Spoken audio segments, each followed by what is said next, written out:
So, magandang umaga po mga alingap. Nandito po tayo ulit, nagbabalik. Welcome po sa aking bagong video. Grabe, kasi wala po alam po nung naalaang sa bagong YouTube. Ngayon bago po akong upload na din po talaga. Abangan nyo po ito mga alingap. So, bago po tayo magsimula ay gusto ko lang po sanang huwag noong kalimutan suportahan ang ama ng kalingap. Kasi Kuya Val Santos Matubang at ang kanyang asawa na pinakamaganda na si Ate Edna Vlogs. At higit sa lahat, wag po natin sawang suportahan din ang kanyang anak na si Kuya Lau. At siyempre sa buong kay West na rin gusto ko lang usa ng i-shout out. At siyempre gusto ko din i-shout out ang kinakapatid ko dyan yung nasa Pasig, si Azinet Rain Jau, and sa kanyang nanay na aking ninang na si Ninang Wesley. And ayan, shout out po sa inyong lahat.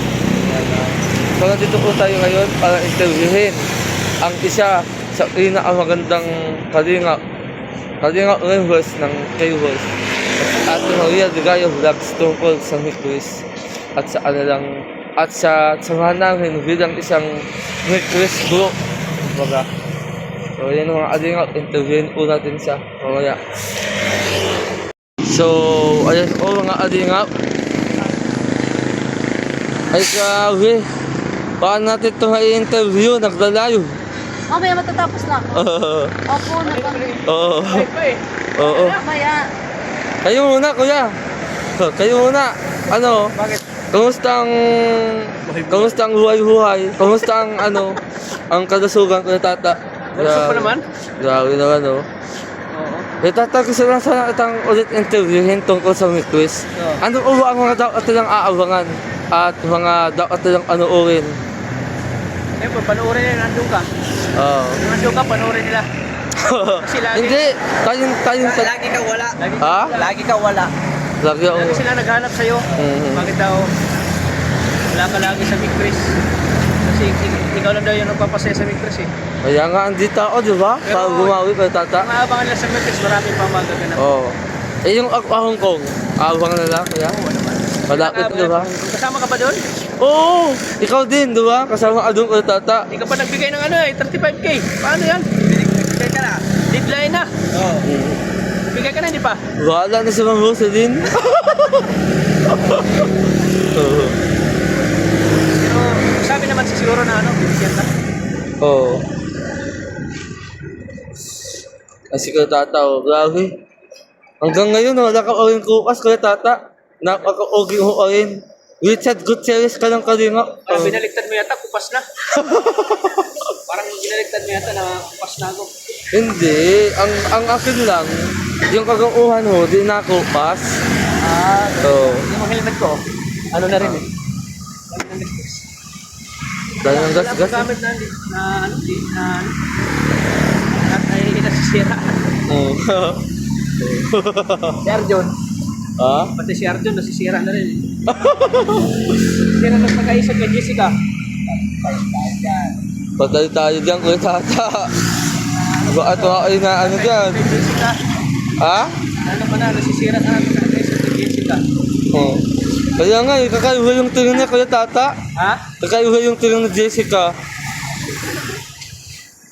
Siyempre abangan na yung pagpasok ni Jessica, baka makapasok si Chris. Ay, oo, ako sa Hikis, no?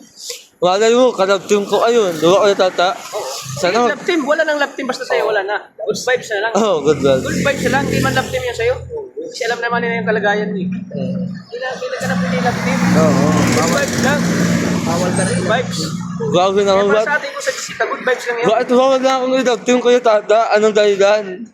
Sa kalagayan mo. Kasi katingin sila ko.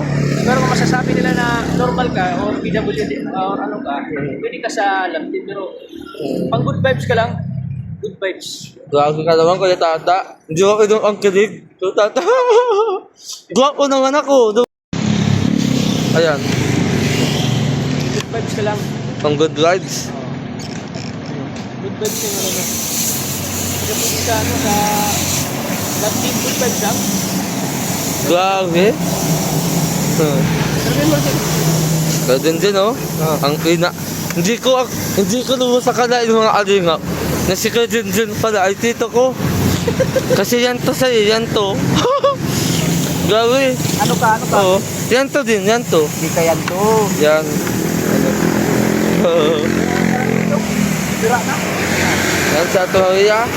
Interview natin ngayon. Para sa akin yan. Oo. Hindi para din po talaga number 1 sa beneficiary ko yan. Kay Larry. Yan. Tagal-tagal ko na rin pinag-iisipan. Ayan. Sino pa ba? Ang gwapo ng anak niya. Oo. Yan, mga alingap. So, ano ko na tata? Last message na lang para sa request. Ben, kami sa request sana Oo. kung sila magbago, pagputuloy nila yung mga simulan. Alam ko maraming natutuwa sa kanila, maraming pakilig sa kanila. Sana mas pa nila, mas gagalingan pa nila, mas marami pang Sana madami ang sumuota. Ano ko na tata? para marami pang support. Yan, grabe si ka tata. Walang kupas. Ang kagauhan na. Kamukha na si Richard Gomez. Side view. Side view. Richard Gomez.